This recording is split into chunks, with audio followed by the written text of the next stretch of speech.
only you knew. And again, I want to say you can be interchanged with we or I. I wrote it originally when I was thinking about this, I wrote it as if only I knew. And then I got to thinking about, well, what if it was we? What if it was you? And it's sort of interchangeable. So think about that as you go. And we want to talk about a couple of different things. One, if only you knew how much you're loved. If only you knew how much you're loved. If only you knew that you are a child of God. If only I knew. If only we knew we are a child of God. If only you knew that you can do anything you want to do. Anything. If only you understand you are not your ego. I'll try not to get caught up on ego. You know me and my fight with ego. So, but finally, the last one that we'll talk about is, if only you knew that you are enough. And I said these are not profound in some sense, and yet in other sense, when you understand them, when you can accept them, when you can open up, then all of this makes a big difference. Let's talk about if only you knew how much you're loved. Now, not just by your spouse or your family, but you need to understand that there are other people. You have touched other lives, and those people love you. And it's not always easy for them to say, I love you, but understand that they love you. There's people we've met along the way, people you may not even realize that you affected, but they do. We don't really understand what a smile, a kind word, a pat on the back means to somebody else. And I'll have to throw other one in there, because when I was growing up and learning, I had a very fine coach, and the coach used to tell me it was a very fine decision on certain days, will I pat you on the back or I kick you in the butt? And he said, those are both loving things, because sometimes you need that. But you don't understand how we interact with people. You don't understand that just to sit and listen to someone else talk, what it can mean to that person. And those people love you for doing that. And do we understand? Do we really accept that we do that, we can do this? You don't have to do anything. Sometimes just be there. Just be in their presence. People love you for small acts. People love you because you love them. And I'll tell you a short story. Again, I was probably in my mid to late 20s, and my father was a great man. He did the best he could with what he had. He was an alcoholic. He drank because he lived with my mother. That's another whole story. If you knew my mother, and I love her dearly, but you would understand that my mother and I had that same conversation. But my dad did the very best that he could. And I'm in my mid to late 20s, and I again have sought out and am doing counseling with a wonderful, wonderful person. And we talked about one day love, and I said, you know, it's interesting, my dad has never said, I love you. And the gentleman looked at me and he says, have you ever told your dad you loved him? I said, well, I think I have. He said, well, why don't you do it? He said, he doesn't have to say I love you. You can tell, do you love him? I said, of course I love him. He said, well, tell him. So the interesting thing was doing this, because we were sitting one afternoon, it was a Friday afternoon, and I never will forget it. We're sitting in the house, he and I talking, and I got ready to leave, And I just paused and I said, Dad, I love you. And he sort of stood back. And it was like, okay. And I hugged him and went on my way. A couple of weeks later, I lived in another place, and I called him, ended the conversation, Dad, I love you. Third time, conversation. Isaac, go blah, blah, blah. Well, Dad, I love you. Take care. Well, I love you too, son. And opened my eyes. I don't have to wait, and I don't deserve to wait for somebody to tell me they love me. I love you, I'll tell you. And that's it. That's all that's necessary. So you don't have to wait for someone to tell you. Understand they love you. They may not be able to express it. Most of the time that you'll find out that you are loved just for being you. No pretenses, no gala affairs, just the fact that you are you. Now, let's think about the old Christmas movie, if you will, A Wonderful Life. What did George Bailey find? He was loved by a lot of people. And we all are. But that's the thing I want you to think about sometime during this week. You interact with people all the time. Maybe they can't tell you they love you. But I bet if you watch, if you listen, if you get the feel, you'll know they love you. What if you knew that you were a child of God? Now this is hard for a lot of people. Was for me. Is for me sometimes. Me, child of God, no way. I'm a sinner. I'm a loser. I'm bad. No. There again, the realization that you are a child of God. It's just so simple if you'll just take a few minutes to think about it. First of all, God didn't make junk. God made me. God made you. God doesn't make junk. So you got to start from some kind of a premise as God made me. I'm a special being. You can be more confident, happy, content if we're willing to shed our less important identities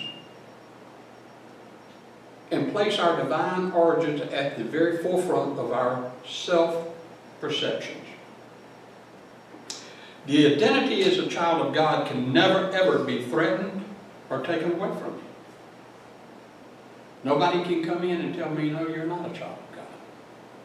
That was given to me. I am. It means that there is something from my Heavenly Father inside of me, some piece of divinity, that since I did nothing to deserve it, there's nothing I or anybody can do that will take it away from me. I can be no more child of God or less child of God. I just am a child of God. Now, if we can understand what it means to be a child of God, then we need to start practicing some things. And one of the first things that we practice is in our Christ-like spirit, is to love. To understand to be a child of God is to love. You love ourselves to begin with. And that's hard for a lot of people. To love ourselves. And to watch what we say. Our own vocabulary hurt us in some times because we will catch up and we'll say, oh, I'm not worthy of it. Or I'm not okay. Yes, you are. You're a child of God. Love ourselves to begin with. Learn to love others. Learn to love other people. Learn to love the unfortunate. Learn to love the poor, the sick. Interestingly enough, everything about Jesus' teaching was love. And the thing that Jesus taught that we miss completely is love.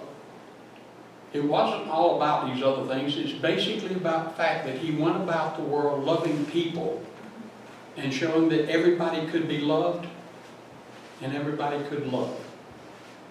And it's such a simple teaching, and we try to make it so complicated. Okay, what if you knew you could do anything in the world you wanted to do? Now, we tend to do what other people want us to do.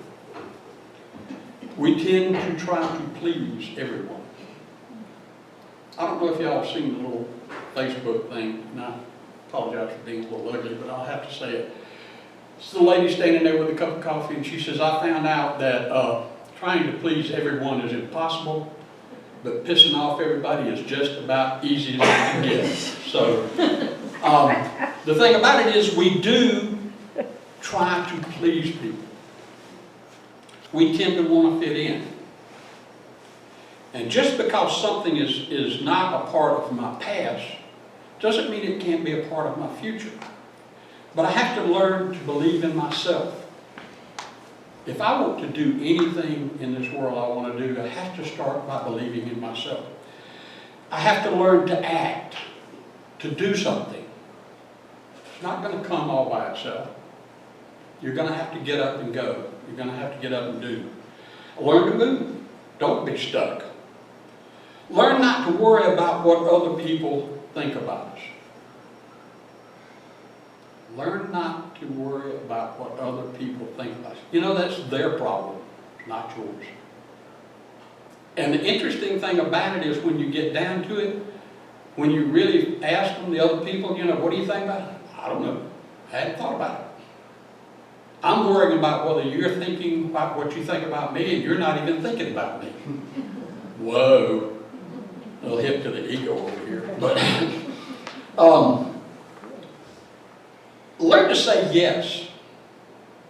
A lot of times it's hard for us to learn to say yes.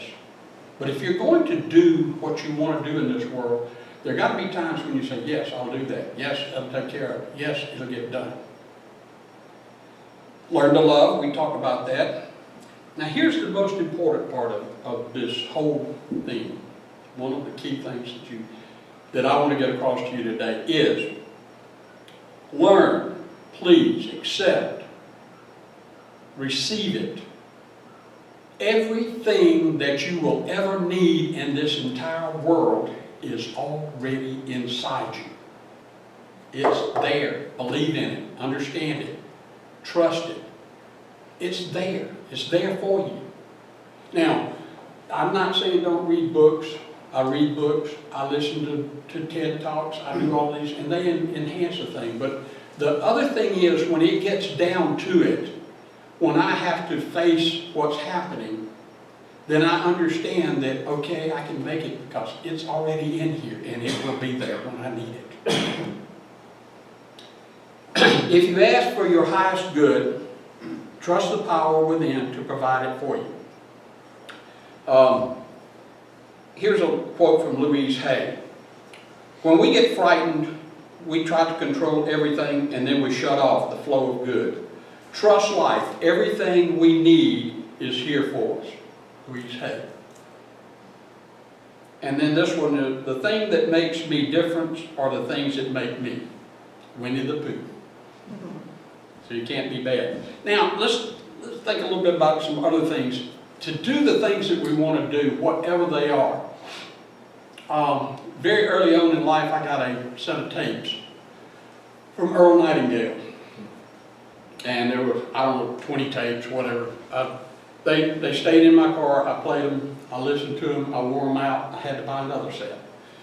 But I loved Earl Nightingale. But one of the great things he said in The Strangest Secret in the World, you become what you think about.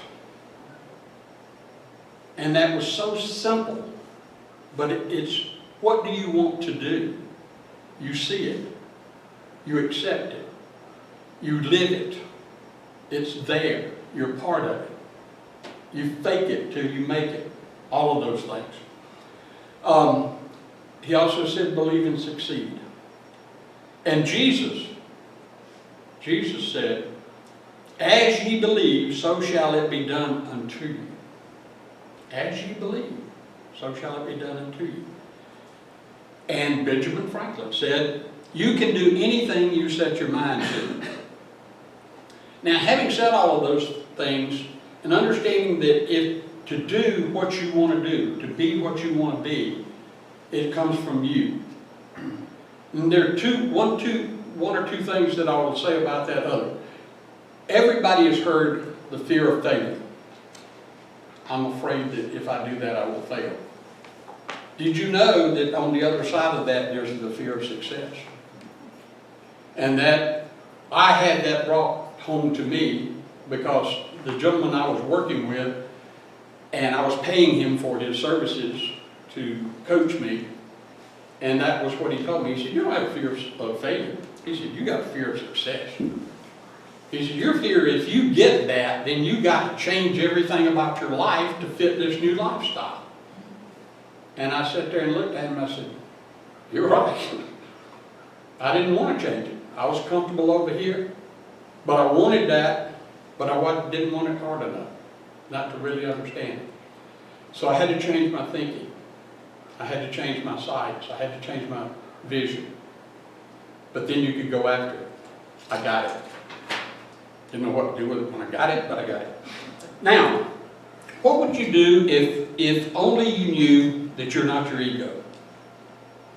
The ego is only an illusion. This one I had a hard time with too, because I have dealt with anybody in business. Marie, you know, of course. Y'all work with corporate people. Corporate people are ego people.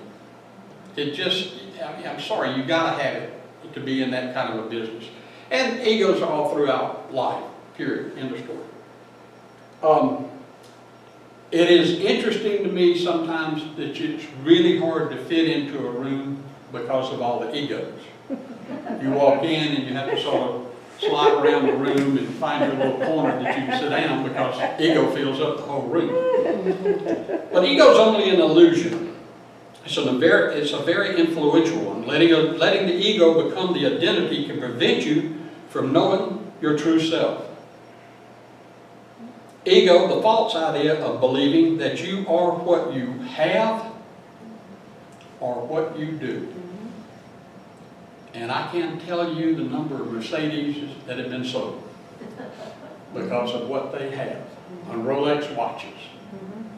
And I asked a man one time, he said, hey, you see my new Rolex? I just bought that. Love this guy, really. He was the greatest guy in the world. But he went to Texas, and he's my next door neighbor. He went to Texas and he called me about 12:30 in the morning. He called me, son, I said, yeah, I bought me a Stetson hat and some boots. I said, well, you went to Texas, I guess you did. But he bought him a Rolex. He said, you see how you like my Rolex? I said, well, it works okay. I said, what time have you got? He said, 10:45. I said, no, it's 10:47. Your Rolex ain't right. But understand that's what it is. It's ego that's feeding this.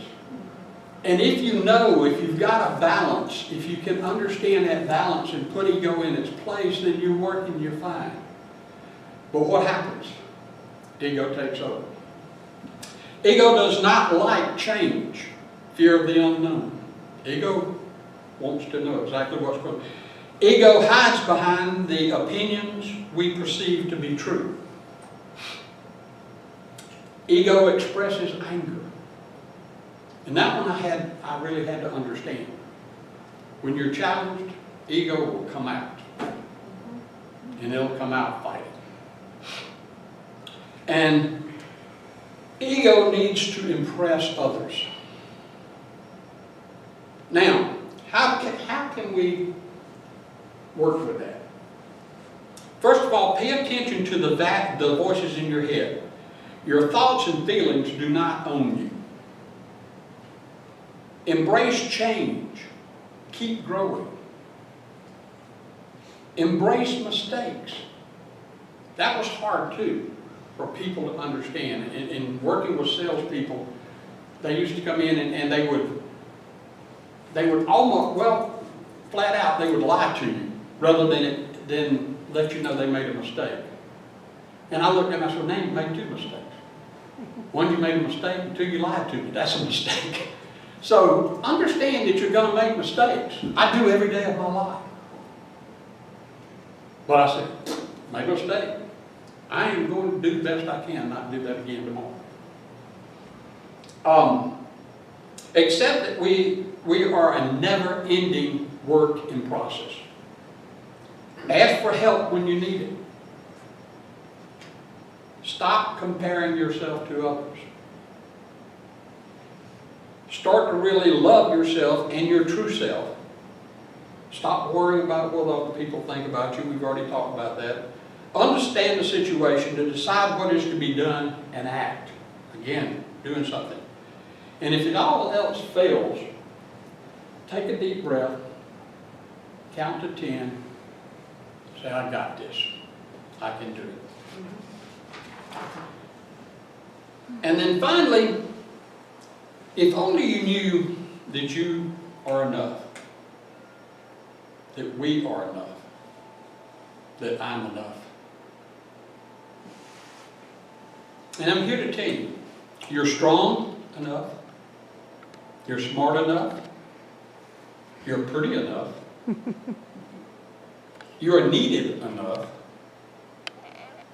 you smell good, you're soft, you're hard, you are enough. And you're a beautiful child of God. You are what no one else is. You are a unique creature. You are a unique creation of God. There is no other person in this world that looks like, thinks like, or acts exactly like you. You are unique.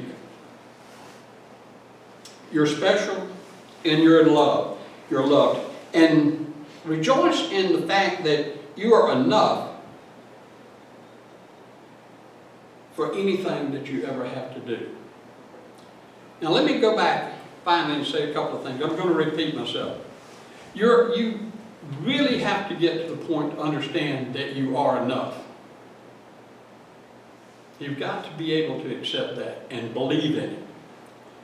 Everything you need to live, to love, to work, to give, to receive is already in there. Now here's the second thing that I want you to take away from here.